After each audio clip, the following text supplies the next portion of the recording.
The murders of 3 children known to Arizona's Department of Child Safety is sparking a conversation at the Arizona Capitol.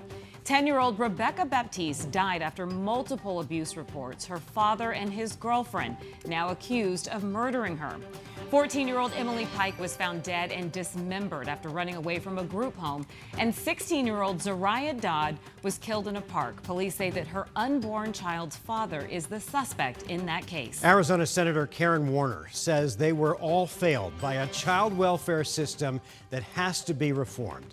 12 News journalist Sean Rice joins us now after sitting down with the senator today. Sean, what happened at the Capitol?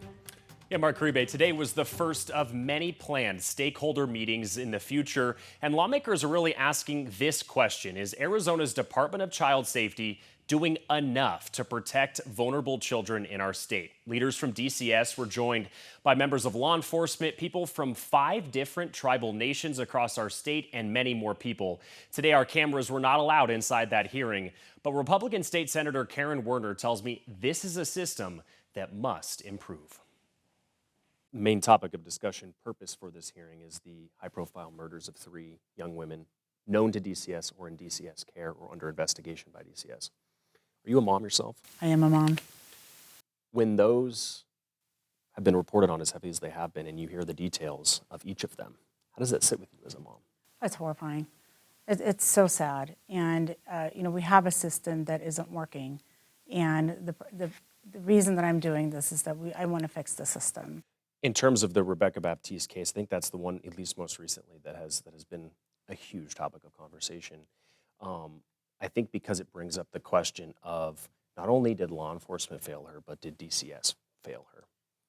What is your assessment of that? Did either agency fail her? There'll be some legislation coming up this session related to what happened to Rebekah, and the system failed her.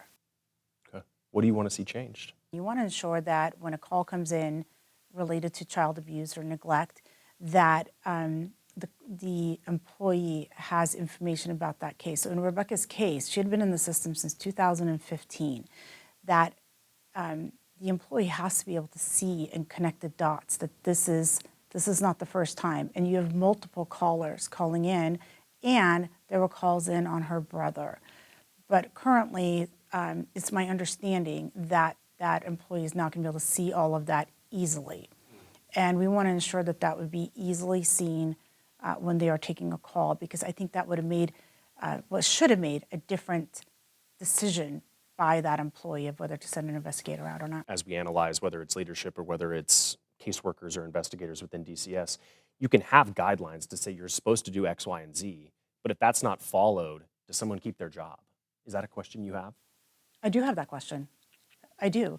And when you look at the employees of DCS, only 15% of their organization have been there for more than 5 years. The average length of time for a caseworker is 2 years. And I don't know how, when you're a caseworker, it's a difficult, challenging job. And how do you get extremely good in 2 years? And today, that was just a snippet of my much longer conversation with Senator Warner. Coming up on 12 News at 6, we'll dive into whether DCS caseworkers should be paid more. We've reported on how many people believe they are criminally underpaid. And are lawmakers confident in leadership at DCS? We'll answer those questions for you coming up in just a little bit. Rebekah. All right, Sean, thank you.